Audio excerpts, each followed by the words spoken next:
गोबां लखिमपुर हालामखौ लाफानानै जोंनि बर' बिजोंनि स्कुल सरकारि फरायसालिफ्राव गोबां फोरोंगिरिनि दिनैहाय रिटायारमेन्ट जालांबाय आरो बेबायदिनो गोबां भेकेन्ट जालांबाय, लांदां जालांबाय। बेखौ दिनै लांदां जानानै थानाय फोरोंगिरिनि मासिखौ सुफुंनो थाखाय आसाम सरकारखौ बर' थुनलाइ आफाद आरो दुलाय बर' फरायसा आफादा जों गोख्रोङै नारसिनगासिनो दङ। नाथाय जोंबो दुखु मोनो जे आसाम सरकारा दिनै बेफोरखौ थाबैनो मावफुंहैयैनि थाखाय जोंनियाव गोबां फरायसालिफ्राव फोरोंगिरिनि आंखालजों लोगोसेयै फरायसायाबो बेवहाय गैया जालांनायनि थाखाय गोबां जोंनि फरायसालिफ्रा हमबाय आरो बेनि गेजेरावनो जोंहा गोबां भेन्सार स्कुल दंबावो जायखौ लानानै 6.3 कर्सनि दारै प्रभिन्सियेलाइज खालामनायनि राहाया दाबो मोनाखै आरो बिनि सायाव जों थुनलाइ आफाद दुलाय बर' फरायसा आफादा गोख्रैनो खामानि मावगासिनो आरो हाइ स्कुलनिफ्राय लानानै गासिबो हायार सेकेन्डारि आपग्रेड जानायफ्रावबो पस्ट क्रिएसननि गोनांथि दङ आरो बर' बिजोंनि भेकेन्ट जानाय फोरोंगिरिफोरनि जि लांदांखौ सुफुंनो थाखाय जों आसाम सरकारनि सायाव गोख्रोङै राहा लानो थाखाय अरायसम थुनलाइ आफाद आरो दुलाय बर' फरायसा आफादा हाबा मावगासिनो दं। दिनै लखिमपुर जिल्ला दुलाय बर' फरायसा आफादा 32थि बोसोरसालिया जथुम्मा बेहाय बिथांमोना सिमलुगुरि गेलेग्रा फोथारावहाय खुंफुंलांबाय आरो बेनिनो गेवलां मेल दिनै जागोन आरो बिथांमोना गिबियावनो गोदान आफाद दानानै लादों। बिथांमोननि गोदान आफादगिरि गाहाय नेहाथारि गासै हान्जाखौ दुलाय बर' फरायसा आफादनि जानानै गाहाम हामलायथि बावहरबाय आरो दिनै बे सिमलुगुरि ओनसोलजों लोगोसे लखिमपुराव थानाय गासै बर' माहारिनि थाखाय बे दुलाय बर' फरायसा आफादनि जिल्ला आफादजों आरो गासै बेयाव थानाय बर' माहारिनि थाखाय बिथांमोनहा गुबुन गुबुन समाजारि सोलोंथाइ आरो बायदिसिना रांखान्थि फेहेरनाय थासारिखौ नोजोर खालामनो आरो खामानि मावलांनो थाखाय बिथांमोना समाज सिबिनानै मावनो हागोन होननानै जों मिजिंथिदों आरो बे हालामाव जों दिनै मेलखौ खुंदों। बे मेल खुंनाय जायगाया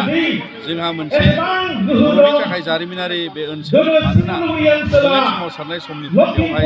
सा 17 बिथांमोननियाव मुंख्लं जालांदों आरो बेखायनो बिथांमोनखौ मान होनायजों लोगोसे दिनै सोलोंथाइनिफ्राय लानानै गुबुन गुबुन बिथिङाव सांग्रांथि बावहाय अरायसम दङ। बेखौ लानानैनो आरोबाव बर' हारिखौ गोजौ फारसे दावगानो थाखाय बावहाय नाजानायनि मोनसे गोहोखौ जों अरायसम खौसेथियै जोङो बेखौ गोसारहोनांगौ आरो बेजों लोगोसे जोङो मिथियो जे बिटिआर गोरोबथानि उनाव जोंनि माखासे बिटिआरनि खुंथायनि गोहो फेहेरनायनि बेलायाव ओनसोल फेहेरनायखौ लानानै जोंहा बिटिआरनि बाउण्डारिखौ फेहेरनायाव सिमलुगुरि गामिसिम माने बावहाय 9टा जि गामि दङ बेखौ लाफानानै जोङो दिनैहाय ओनसोल फेहेरनाय गामि सुस्रांनायनि खामानियाव बिनिफ्रायबो बिथांमोनहा गोसो गोथारै नेनानै दङ आरो बेखौ लानानै जोङो दुलाय बर' फरायसा आफादनिफ्राय जेखिनि खामानि दिनै सोलिगासिनो आरो 60 गामि जि हाबबाय बेखौ लाफानानै आरो जि आद्रा थानाय बिथांमोननि ओनसोलखौ लाफानानै थाबैनो मावफुंजानायनि थाखाय दिनै दुलाय बर' फरायसा आफादा कमिसननि दारैबो आसाम सरकारनि खुंगिरि मानगोनां चिफ मिनिस्टार बिथांनि दारै प्रमद बर' बिटिआरनि चिफ बिथांनि दारै जाहाथे बेफोर गासै समाधाननि राहाया थाबैनो जायो। मानोना बयबो बेनिफ्रायनो दिनै आंगोयै बड'लेण्डनि सिमायाव नांजाबनानै थानो थाखाय नेनानै दङ आरो बे समाधानखौ जों इयुनाव जाफुंसारगोन होननानै जों मिजिंथियो आरो बिनि सायाव जों गोख्रोङै दुलाय बर' फरायसा आफादा जेरैखि जाया जों खामानि मावलांगोन